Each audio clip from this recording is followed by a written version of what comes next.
پھر توجہ اس طرف کرتا، پھر ہٹ جاتی۔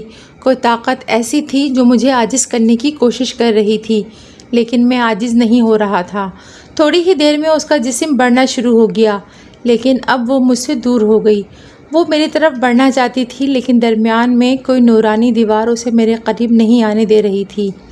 اب اس کا جسم اور بڑھتے بڑھتے ایک بڑی چڑیا کے برابر ہو گیا۔ جسم کا بڑھنا اور اس کا میری طرف بڑھنا، یہ دونوں کیفیتیں جاری رہیں۔ جسم بڑھتے بڑھتے بلی کے برابر ہو گیا، اس کے غرانے کی آوازیں آنے لگیں۔ جسم بڑھتے بڑھتے کتے کے برابر ہو گیا، حتیٰ کہ جسم ایک شیر اور ببر شیر کے برابر۔ ایسا خطرناک اور اس کے جسم سے ایسی سخت بدبو کہ ایسے محسوس ہو کہ جیسے مجھے ابھی قے آ جائے گی۔ طبیعت میں سخت بیزاری، بے چینی بڑھانے کی مسلسل کوشش کی جا رہی تھی۔ لمحہ بلمحہ بے چینی بڑھ رہی تھی اور چونٹی سے شیر کی طرف بڑھنے والا مسلسل جسم بڑھ رہا تھا اور میری طرف لپک رہا تھا۔ درمیان میں نورانی دیوار اس کو روک رہی تھی۔ اب میں وظیفہ بھی پڑھ رہا تھا اور دیوار کے بارے میں بھی سوچ رہا تھا کہ یہ کون سی دیوار ہے کہ اتنی خوفناک چیز اس کی وجہ سے میری طرف بڑھنے سے رک رہی ہے۔ تو میرے کانوں میں صحابی بابا کی مانوس آواز آئی، تمہیں یاد ہے اس 40 دن کے عمل سے پہلے تم نے مسلسل 40 دن بہت بڑی مقدار میں مال صدقہ کیا تھا؟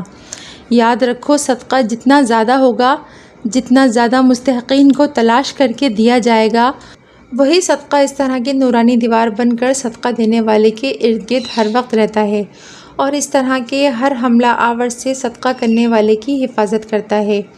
بس یہ لفظ سنے تھے، مجھے سمجھ آ گیا، وہ جو میں نے 40 دن مسلسل غریب، مستحقین اور ایسے لوگوں کو جو سوال نہیں کرتے تلاش کر کے روزانہ 4300 روپے صدقہ کیا تھا، آج وہی صدقہ اس خوخوار سے میری حفاظت کا ذریعہ بن رہا ہے۔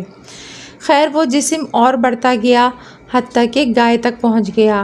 اب اس کی آوازیں اور تیز ہو گئیں، اس کے منہ سے جھاگ نکلنا شروع ہو گیا، پھر اس کی زمین پر گرنے والی ہر جھاگ کا قطرہ شعلہ بن کر آگ کی طرح بھڑک رہا تھا۔ پھر تھوڑی ہی دیر میں اس کے منہ سے شعلے نکلنے شروع ہو گئے۔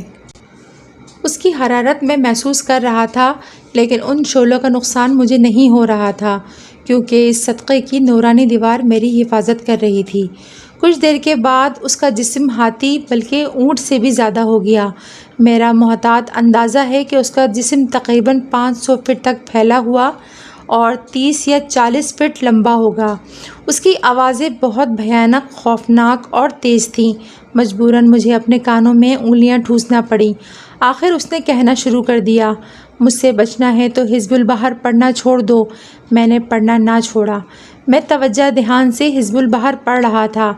ادھر میں توجہ اور دھیان بڑھاتا، ادھر اس کا چنگھاڑنا، ڈرانا اور آوازیں اور زیادہ بڑھ جاتیں۔ بہت دیر یہ سلسلہ چلتا رہا۔ یکایک منظر بدل گیا۔ میں نے دیکھا کہ دور سے میری مرحومہ والدہ رحمۃ اللہ بہت خوبصورت لباس میں تشریف لا رہی ہیں اور ان کے ہاتھ میں بجلی نما چھڑی ہے۔ وہ جس چیز کو مارتی ہیں وہ چیز خاکستر ہو جاتی ہے۔ ان کی نورانی شکل اور ان کے چہرے پر مسکراہٹ دیکھ کر مجھے ان کی محبت میں بیتے وہ لمحے ایسے یاد آئے کہ میں پل میں ان کی محبت میں ایسا کھو گیا کہ بس انتظار ہی کر رہا تھا کہ میں اٹھ جاؤں اور ان کے قدموں میں لپٹ جاؤں یا وہ میرے قریب آ جائے۔ انہوں نے اس خونخوار بلا کو دور سے ہی چھڑی ماری۔ وہ خونخوار بلا وہیں راکھ ہو گئی۔ میری بےتابی اور بڑھ گئی اور اندر اندر ہی دل میں خیال جاگزیں ہونے لگا کہ ماں کی ذات کتنی محبت کرنے والی ہے۔ ان حالات میں بھی وہ میری محبت اور مجھے نہیں بھولیں۔ اسی اسنا میں والدہ محترمہ میرے قریب آئیں۔ میرے جی میں تھا کہ اٹھ جاؤں، ان کے قدموں سے لپٹ جاؤں، لیکن دوبارہ پھر وہی آواز میرے کانوں میں گونجی، خیال کرنا یہ فریب کا نیا رنگ ہے، حرکت نہیں کرنی، توجہ نہیں کرنی۔ بس یہی فقرے میرے کانوں میں گونجے اور میں اس فریب کی تہہ تک پہنچ گیا۔ میرے آنسو نکل آئے۔ اے کاش یہ حقیقت ہوتی، کہانی نہ ہوتی۔ میں اپنی والدہ مرحومہ رحمۃ اللہ علیہ کے قدموں سے لپٹ جاتا۔ میں توجہ سے عمل کر رہا تھا۔ والدہ مرحومہ کے روپ میں وہ بلا بہت دیر تک مسکراتی مجھے دیکھتی رہی۔ 100% والدہ مرحومہ کی آواز میں وہ خوخار بلا مجھے بلاتی اور پکارتی رہی۔ جب میں نے بالکل توجہ نہیں کی تو ایک دم دھماکہ ہوا۔ زمین پھٹی اور وہ چیز اس کے اندر گم ہو گئی۔ دور ایک آواز جسے صدائے بازگشت کہتے ہیں مجھے سنائی دی کہ تم ہمارے وار سے بچ گئے، ورنہ آج ہم تمہیں وہ سبق سکھاتے کہ تم یاد رکھتے۔ چراغ میرے سامنے مسلسل جل رہا تھا، اس کی رسی جل جاتی تو میں اونچی کر دیتا۔ تیل جل رہا تھا، میں مسلسل عمل پڑھ رہا تھا۔ عمل سے روکنے کے لیے انوکھی کہانیاں اور ڈراؤنے خوفناک مناظر مسلسل سامنے لائے جا رہے تھے۔ 40ویں دن اچانک میں نے محسوس کیا کہ مجھے چراغ کا شعلہ نظر نہیں آ رہا، بلکہ صرف بتی، تیل اور برتن نظر آ رہے ہیں۔ میں سمجھا کہ چراغ بجھ گیا ہے۔ میں بہت پریشان ہوا، حصار سے ہٹ نہیں سکتا تھا۔